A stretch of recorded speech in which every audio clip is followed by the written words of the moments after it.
तो P A into P B कितना आ गया भाई? 1/12। 1/12। P A into P B क्या आ गया? 1/12। तो हमें पता है कि यदि P A intersection B P A into P B के इक्वल होता है तो क्या होता है? A and B are independent event. क्या होता है? ए और बी कौन से इवेंट होते हैं? Independent event. तो इसका मतलब आपका ये वाला तो ठीक है, ये भी बोल रहा है कि ए और बी इंडिपेंडेंट है और उसका रीजन भी सही लिखा हुआ है। तो आंसर कौन सा हो गया? ए ऑप्शन हो गया। इसमें कोई दिक्कत? बोलिए। No no sir. सर। चलिए अब सेकंड वाला देखो। क्या बोल रहा है? There are 3 coins. 3 तरह के कॉइन है। एक बायस कॉइन है जो कि कितनी बार आ रहा है, जिसमें टेल कितनी बार आ रहा है? 60 टाइम्स। दूसरा आपका बायस कॉइन है जिसमें हेड 75% ऑफ टाइम आ रहा है। अब उसने पहला काम क्या किया है बेटा? One of the 3 coins is chosen at random. तो जो पहला काम किया उसको आप नाम दे दो। और जब आपको एक से ज्यादा काम होता है तो हम किससे नाम देते हैं उसको? E1 E2 E3 इनसे नाम देते हैं। तो E1 आया आपका biased coin. Biased coin that comes up till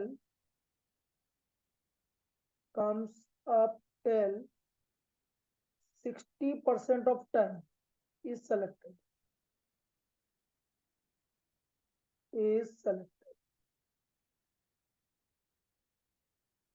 E2 again biased coin that comes up head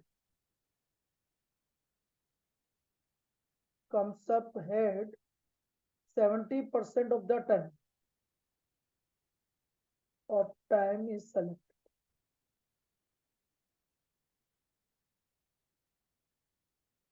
और E3 क्या बोल रहा है? Unbiased coin is selected. Unbiased coin is selected. तो ये हमारा E1 E2 E3 आ गया। इसमें कोई दिक्कत E1 E2 E3 में? बोलिए। अब उसने बोला इट शोज हेड, मतलब कोई सा भी सेलेक्ट हो रहा है तो वो हेड आने की प्रोबेबिलिटी हेड गिवन है। तो देखो P1 3 तरह के कॉइन में से एक कॉइन को सेलेक्ट करने की प्रोबेबिलिटी, एक कॉइन को सेलेक्ट करने की क्या प्रोबेबिलिटी होगी बेटा? 3 तरह के कॉइन आपके पास है, उसमें से एक तरह के 1/3। 1/3 equal to P2 equal to P A/E1। ध्यान से देख के बताओ कि यदि आपका जो फर्स्ट तरह का कॉइन आपने सेलेक्ट किया तो उसमें हेड आने की क्या प्रोबेबिलिटी है? 40/100। बिल्कुल सही है, 40/100। P A/E2 दूसरे तरह के कॉइन में हेड आने की क्या प्रोबेबिलिटी है? 75/100। 75/100। और तीसरे वाले कॉइन में हेड आने की क्या प्रोबेबिलिटी है? 50/100। 50/100। 1/2 है, तो 1/2 को हम क्या बोलेंगे? अनबायस्ड कॉइन में 50/100। अब मुझे ये पता है कि हेड तो आ रहा है भाई, तो मुझे क्या प्रोबेबिलिटी निकालनी है कि वो कौन सा कॉइन है? Unbiased coin. अनबाय क्वेश्चन मतलब E3 की प्रोबेबिलिटी निकालनी है। तो अब ये आ गया P3/A। 3/A, और E3/A का मतलब ये कौन सी थ्योरम हो गई? बेस। 22। और बेस थ्योरम का फॉर्मूला क्या होता है? P1 into PA/1। Plus P2 into PA/E2 और नीचे plus PE3 multiplied by PA/E3। ये तो नीचे आएगा और ऊपर आएगा PE3 मल्टीप्लाइड बाय PA/E3। अब देखो इसको मैं इधर वाला हटा देता हूँ।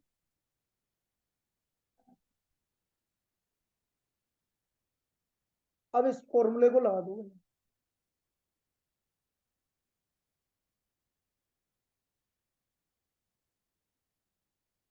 देखो, तो ये आ गया आपका P3 कितना आया आपका 1/3, 50/100।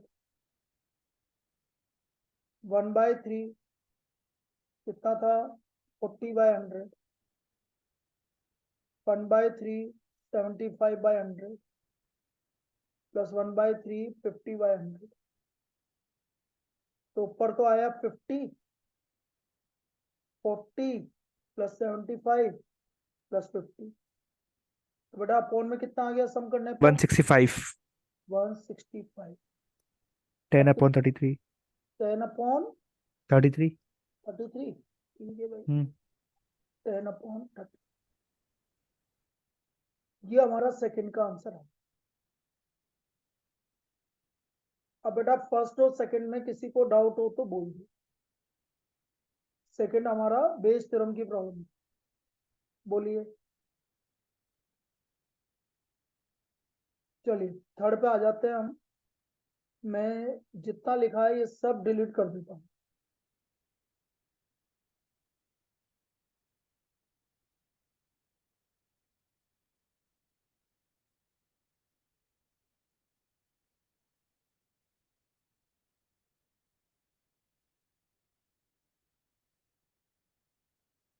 थर्ड पढ़ लो जब तक।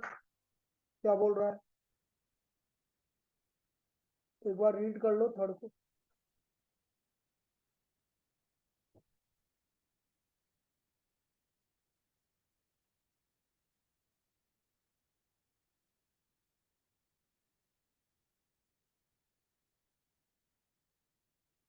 बोलो third. Out of group of 8 highly qualified doctors in hospital। तो उसका आप थोड़ा पास कर सकते हो क्या? तुम्हारे पास नहीं है उस पे मोबाइल पे? सर फोन नहीं है अभी मेरे पास। अब ठीक है। हाँ सर आप सही है। ये क्या लिखने के लिए जगह कम मिल जाती है ना, इसलिए मैंने कर रखा था। Out of a group of 8 qualified doctors in hospital, 6 are very kind and cooperative with their patient, so were popular, while the क्या लिख रहा है, while the other two While remain the other two, remain reserved. For a healthy camp, 3 doctors were selected at random. Number of very popular doctors. तो probability distribution जिसका निकाला जाता है ना उसको हमें एक्स माना जाता है।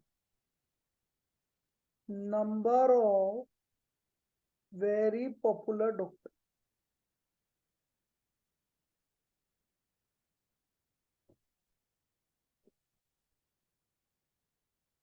तो या तो एक भी पॉपुलर नहीं होगा, या एक होगा, या दो होगा। ठीक है, 3 डॉक्टर को सेलेक्ट करने में या तो एक भी पॉपुलर नहीं होगा, या एक होगा, या दो होगा। कितने डॉक्टर को सिलेक्ट कर रहे हो आप? 3 को कर रहे हो क्या? तो ये 3 भी होगा। कोई दिक्कत? ओ सर अब देखो P at X equal to 0। कितने पॉपुलर डॉक्टर हैं? 6, 6 पॉपुलर है। तो 6 में से एक भी नहीं आएगा, बाकी कितने बचे? बचे तो दो ही। 2 ही बचे। तो ये 0 पे आपका आएगा कि नहीं आएगा आंसर? नहीं आ रहा। नहीं आएगा, तो ये 0 पर एग्जिस्ट नहीं करेगा, तो इसको हटा दोगे। अब P at X equal to 1। X equal to 1 का मतलब है एक पॉपुलर है, तो बाकी दोनों के दोनों नॉन पॉपुलर है। तो 6C1 into 2C2 upon 8C। क्या ये समझ में आया? बोलिए। अरे भाई छह, वापस 6 पॉपुलर थे, 6 आपके पॉपुलर हैं, 2 नॉन पॉपुलर हैं, टोटल आपके हो गए 8। मुझे 8 में से 3 को सेलेक्ट करना है, तो टोटल केस तो हो गया 8C3। अब 6 में से एक पॉपुलर को लेना है, बाकी 2 में से नॉन पॉपुलर को लेना है, एक ही तो लेना है पॉपुलर। ये क्लियर है? Yes sir. तो 6C1 की वैल्यू 6, 2C1 की वैल्यू 2, 8C3 की वैल्यू निकालो। कितना आ गया 8C3 की वैल्यू? 56। 56। इसका मतलब x इक्वल टू 1 की प्रोबेबिलिटी कितनी आ गई? 3/20। 28। अब p at x equal to 2। अब बताओ भाई क्या लिखूं p at x equal to 2 पे? 62 into 261 62 into 2C1। 2C1 upon 8C3। 62 की वैल्यू कितनी होती है? 15 अपॉन 56। तो कितना आ गया x इक्वल टू 2 पे प्रोबेबिलिटी? बोलिए। 15 अपॉन 28। 28। अब p at x equal to 3। तीनों का तीनों पॉपुलर। 63 into 2C0। तो 2C0 लिखने की जरूरत क्या रही है? जब उनमें से सेलेक्ट ही नहीं करना तो 2C0 क्यों लिखेगा बेटा? लिख दे, बढ़िया है, मुझे कोई दिक्कत नहीं, लेकिन लिखने की क्या जरूरत है? ठीक है, तो ये कितना आ गया भाई? 10/28। क्या इन तीनों का सम 1 आ रहा है कि नहीं आ रहा? आ रहा है तो आपने ठीक किया, नहीं आ रहा है तो गलत किया। बोलो। आ रहा है सर। आ रहा है तो therefore probability distribution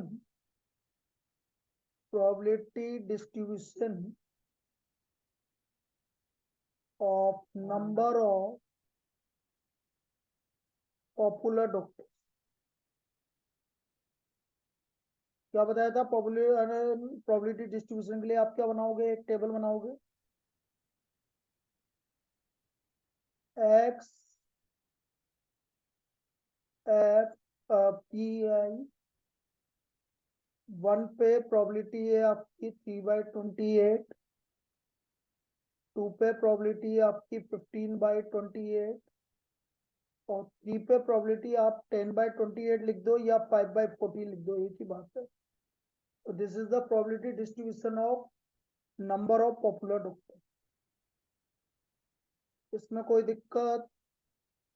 no sir. अब बेटा मुझे लगता है मैं फोर्थ वाला तो नहीं बताऊं तुम्हें। क्यों नहीं बताऊं? क्लास में करवाया था सर आज ही। आज ही करवाया था क्लास में, तो आज की रिकॉर्डिंग देख लीजिए जिसने नहीं पढ़ा हो। ऐसे तो सभी थे क्लास, जो नहीं था वो रिकॉर्डिंग देखी। अब आते हैं अपन क्वेश्चन नंबर 5 पे। क्वेश्चन नंबर 5 बोल रहा है कि P speaks truth in 70% of the cases and Q in 80% of the cases. तो बेटा जो यहाँ करवाऊंगा वो कल क्लास में भी नहीं करवाऊंगा, ये भी देख लेंगे, क्योंकि दो दो बार करवाने का मतलब नहीं है। P स्पीक्स ट्रूथ, ए इवेंट मान लिया मैंने P स्पीक्स ट्रूथ, और बी इवेंट मान लिया मैंने Q स्पीक्स ट्रूथ। तो बेटा एक की प्रोबेबिलिटी आ गई, कितने परसेंट केस में सच बोल रहा है? 70/100, 7/10। तो बेटा पी ए बार कितना हो गया? 3/10। अब पी बी 80/100, तो ये कितना हो गया? 4/5। तो पी बी बार कितना आ गया? कितना आ गया पी बी बार? 1/5। 1/5। 1/5। अब हमसे बोल रहा है कि कॉन्ट्राडिक्ट ईच अदर। भाई कॉन्ट्राडिक्ट कब करेगा?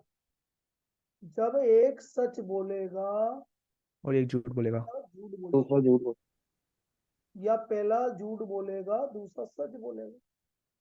ये तो कॉन्ट्राडिक्ट हो गया। और स्टेटिंग द, अब आपसे ये बोले ना एग्री, एग्री में क्या आएगा? या तो दोनों सच बोलेंगे या दोनों झूठ झूठ बोलेंगे। बोलेंगे।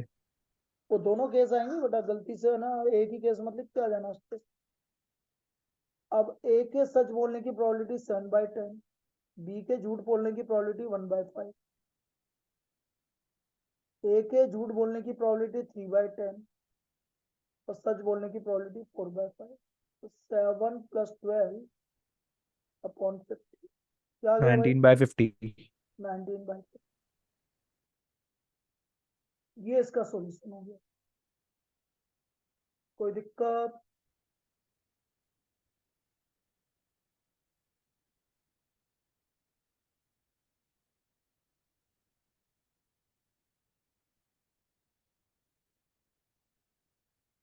नेक्स्ट,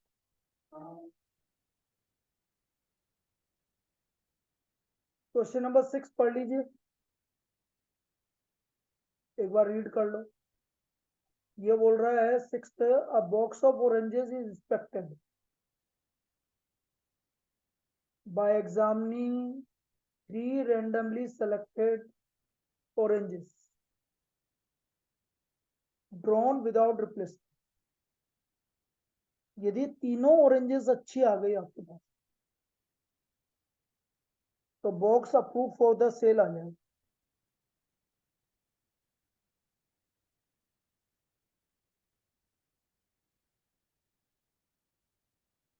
इस तो आपके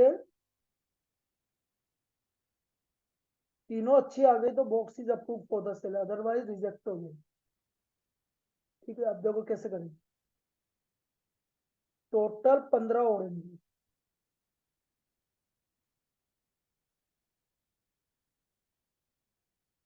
इसमें 12 अच्छी हैं और 3 खराब। अब उसने बोला कि आपने पहली निकाली, देखो P box is approve for sale,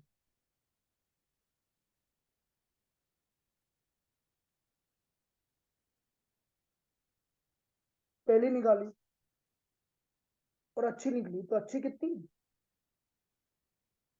अभी अच्छी कितनी है बेटा, बोलो जल्दी। 12। 12 और टोटल 15। 15, निकल गई अच्छी। अब दूसरी निकाली, वो भी अच्छी है। अब अच्छी कितनी बची 11। 11, और टोटल 15। 14। 14। 14, फिर एक और निकाली, 10/30। 13। आ गया समझ में? Yes sir. बस ये आपका box is approve for sale, तीनों अच्छी आ ओके। गई। अब देखिए, कैंसिल कर दो 5 से, ये 7 से कैंसिल हो गया और ये 3 से 4। कितना आ गया? What is the probability of box is approve for sale? 44/91। 91। या चलिए अब देखो 7, जैसे 7 टाइप की प्रॉब्लम तो आज सुबह ही करवाई थी। जैसे E1 या और कुछ ले लो, ई ले लो, चलो ई ले लो, E1 भी मतलब। ए सोल्व द प्रॉब्लम,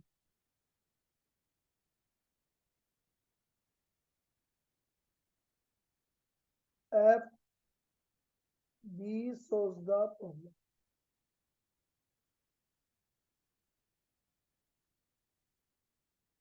तो ए के सोल्व करने की प्रोबेबिलिटी 1/2, ए के नहीं सोल्व करने की प्रोबेबिलिटी 1/2,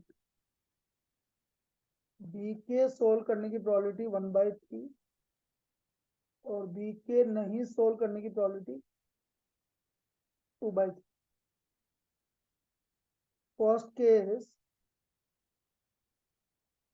प्रॉब्लम इज सोल्व। तो बेटा आज सुबह भी बताया था, प्रॉब्लम इज सोल्व का मतलब है कोई भी कर 1 - 3 अनसॉल्व। सोल्व।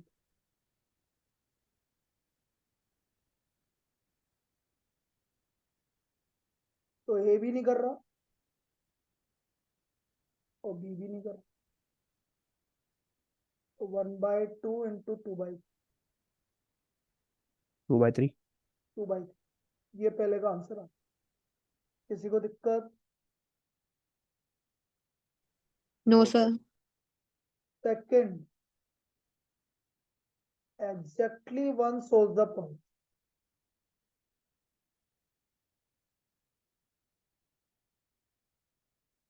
दो, इसमें क्या होगा? एग्जैक्टली वन का मतलब है यदि ए सोल्व कर रहा है तो बी सोल्व नहीं कर रहा, और ए नहीं सोल्व कर रहा है तो बी सोल्व कर। एग्जैक्टली वन का मतलब ये। तो 1/2 इंटू 2/3, फिर 1/2 इंटू 1/3, तो ये आ गया 3/6। तो इसकी प्रोबेबिलिटी कितनी आ गई हमारी? 1/2। तो सेवंथ क्लियर है? बोलिए। Yes sir. चलिए अब एट्थ पे आ जाए।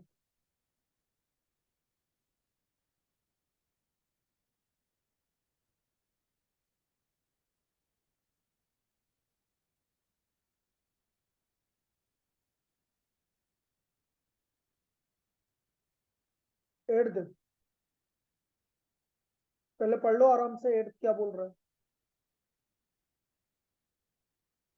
एक बैग के अंदर आपकी एक रेड बॉल है और एक आपकी 3 वाइट बॉल है। तो हमें नंबर ऑफ रेड बॉल्स निकालनी है। यदि आपको 2 बॉल निकालनी है तो बड़ा इजी काम है। कैसे? देखो जरा, प्रोबेबिलिटी डिस्ट्रीब्यूशन निकालना है। किसका? नंबर ऑफ रेड बॉल का। तो x equal to number of red ball.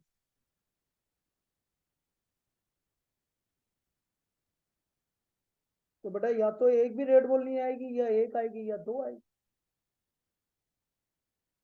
अच्छा, 2 रेड कहाँ से आएगी भाई? सर रेड बॉल तो एक ए- ही है। हाँ एक ही है, तो बस यही आएगा, 0 और 1। 0 1। अब आपका p at x equal to 0।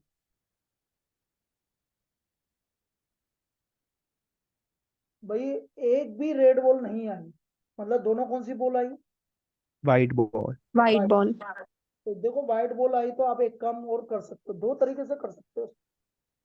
या तो डायरेक्ट ऐसे बोलते हो टोटल बॉल 4 है, 4 में से 2 बॉल निकालनी है, उधर 3 में से व्हाइट बॉल में से 2 बॉल निकालनी। हम्म। तो ये आएगा 3c2 की वैल्यू 3 और 4c2 की वैल्यू 6, 1/2। 1/2. या किसी ने बोला कि नहीं सर 2 ही तो निकालनी है, क्यों लफड़ा कर रहे हो आप? पहली रेड बॉल आने की प्रोबेबिलिटी 3/4 और दूसरी रेड बॉल आने की प्रोबेबिलिटी 2/3। क्यों 2/3? रेड बॉल कम हो गई ना, एक निकाल के बाहर रख दी तो 2, और टोटल 3 रह गई। अब कौन सा अच्छा लगा? ऊपर वाला. जो भी लगे। सेकंड वाला केस समझ में आया कि नहीं आया?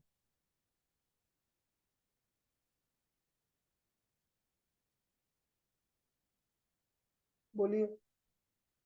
आगे सर. चलो p at x equal to 1। p at x equal to 1 का मतलब है एक रेड बॉल आ रही है और एक व्हाइट बॉल आ रही है। तो 1c1 into 3c1 upon 4c2। ये भी कितनी आ रही प्रोबेबिलिटी? 1/2. बस। तो therefore probability distribution of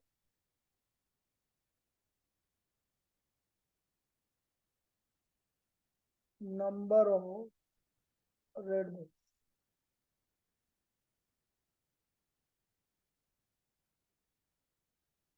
x 0 पे प्रोबेबिलिटी 1/2 और 0 पे 1 पे प्रोबेबिलिटी 1/2, 1 पे प्रोबेबिलिटी 1/2।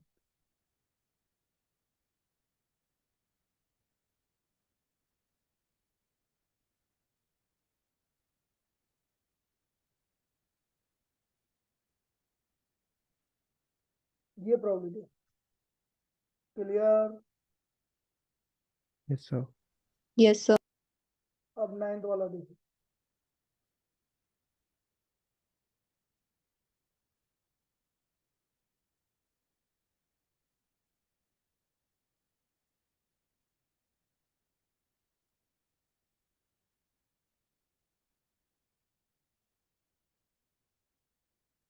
9 9 ये बोल रहा है 2 cards are drawn at random from a pack of 52 cards, one by one without replacement. तो ये बोल रहा है पहला कार्ड रेड आना चाहिए, दूसरा कार्ड जेक आना चाहिए। पहला कार्ड रेड आना चाहिए, दूसरा कार्ड जेक आना चाहिए।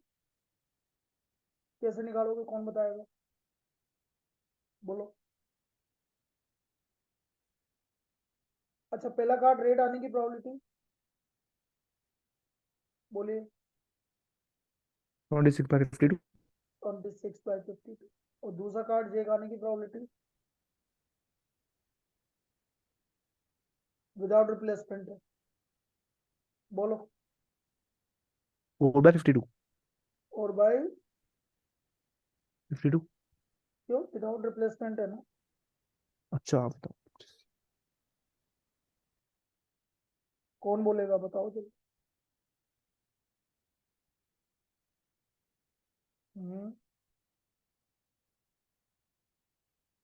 26 C कुछ करके 1 26 से 1। अब देखो इसमें लफड़ा हो गया बेटा। जो पहला कार्ड रेड निकाल रहे हो वो जेक भी तो हो सकता है। हाँ हाँ इसमें दो केस बनेंगे बेटा।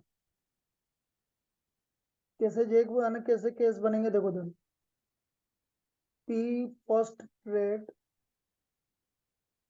Second jack. First jack red, second jack, या first non jack red and second jack. नहीं समझ में आया भाई? आ गया सर। पहला कार्ड हो सकता है रेड जेक का आ रहा हो सकता है जे है ना नॉन जेक रेड आ रहा हो। अब यदि पहला कार्ड जे ग्रेड आ रहा हो तो जे ग्रेड कितना होता है, बोलिए। 2 दो, तो 2/52 कितना आएगा? 2/52। फिर 1/52। क्यों सॉरी सॉरी 51। 1/51? नहीं, 1/51 क्यों? अगले के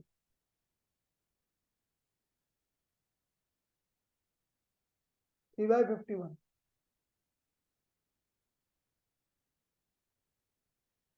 बेटा समझना तो पड़ेगा इस क्वेश्चन। आ गया सर। क्यों? क्योंकि सेकंड वाला तो जेक बोल रहा है ना, रेड के लिए थोड़ी बोल रहा है। अब आपका एक जेक रेड आ गया तो आपके 3 कार्ड बचे होंगे अभी चेक के, तो उन 3 में से कोई सा भी आएगा। अब या नॉन जेक रेड कितना होता है भाई? 24 24/52। फिर 4/50 51 4/50। बिल्कुल सही है, 4/50। अच्छी प्रॉब्लम है। अब ये जो भी मैंने लिखा है ये सबको समझ में आ गया क्या? सर मुझे तो नहीं आया। सर एक और बार बता दो। नहीं आया बिल्कुल भी? No sir.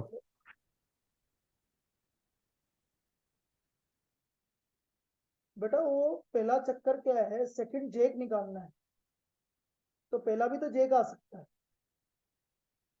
अरे फर्स्ट रेड निकालना है तो रेड जेक भी तो आ सकता है बेटा। हाँ हाँ तो पहला कार्ड रेड जेक, या तो रेड जेक आ रहा होगा या रेड जेक नहीं आ रहा होगा। देखो तो कैसे बनेंगे। तो पी फर्स्ट रेड जेक और सेकंड जेक, ये पहला केस हो गया। Yes sir. या पी फर्स्ट नॉन रेड जेक और सेकंड तो जेक आएगा सी। हम्म अब यदि फर्स्ट रेड जेक आ रहा तो रेड जेक कितने होते हैं? अरे गुलाम, लाल कलर के गुलाम कितने होते हैं? 2। तो हाँ 2 2। अब एक तो निकल गया आपका। अब हम्म कितने चेक बचे हुए हैं पूरे कार्ड में? 3। 3 बचे हैं। ओके। अब पहला, कितने रेड कलर होते हैं जो कि जेक नहीं है? रेड कलर के कार्ड ऐसे कितने हैं जो लेकिन जेक नहीं होना चाहिए? 24 24 24। अब जेक और निकालना है। ये 4/51। अब आ गया समझ? Yes sir. सर 3/51 कैसे आया? बेटा एक रेड जेक तू निकाल चुकी है, तो एक रेड जेक बचा हुआ है तेरा, और बाकी 2 ब्लैक जेक बचे हुए हैं, तो टोटल जेक कितने हो गए? 3 जेक हो गए ना। टोटल 4 जेक होते हैं, एक रेड जेक तू निकाल चुकी है, तो बाकी 3 जेक बचे हैं, उनमें से कोई सा भी लेना। उसने सेकंड वाले कार्ड के लिए ये थोड़ी बोला कि रेड आना जरूरी है। सेकंड वाला कार्ड तो जेक आना चाहिए, जेक चाहे ब्लैक आए चाहे रेड आए, उससे कम मतलब है। आया? यस चलो अब देखो ये 17 टाइम जा रहा है, ये 26 टाइम जा रहा है। अब ये देखो, ये 17 टाइम जा रहा है और ये 26 टाइम जा रहा है, तो 1 + 16 upon 26 into 17, 17 upon 26 into 17, so what is the probability? 1/26, तो इसकी probability 1/26 होगी। Clear? Yes sir. Yes, sir. चलिए अगला देखो, 10।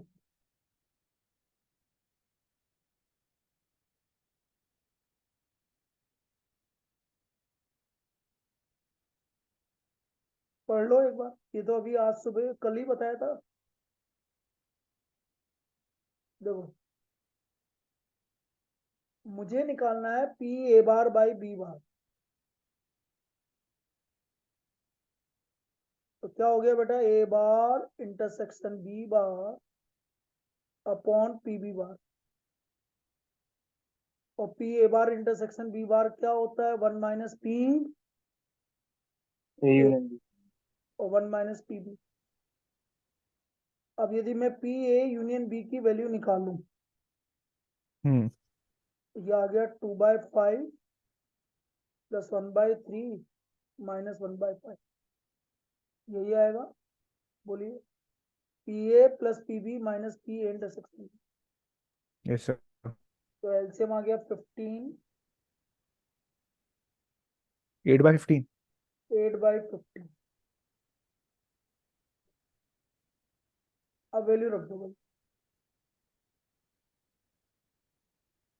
तो 1 - 8/15 7/15। रख रहे हैं अभी। तो 1 - 8/15 और PB 1 - PB कितना है? 1/3। मैं इसको 5/15 लिखूंगा, तो 7/, सारा आंसर। कोई दिक्कत? ये इसकी वैल्यू आ गई 7/10। क्लियर है? Yes sir. तो ये आपका 9th वाला कंप्लीट हो। अब बाकी अपन कल करें कि अभी कर ले थोड़े बहुत और? बोलिए, कल कर लेंगे। कल कर लेंगे। चलो, क्योंकि मीटिंग बंद होने वाली है इसलिए। तो यस कल सर, कल हो जाएंगे। कल हो थैंक यू सर। जाएगा। Thank you sir. Thank you, sir. Bye Thank you, sir. sir. Thank you, sir. Good night sir.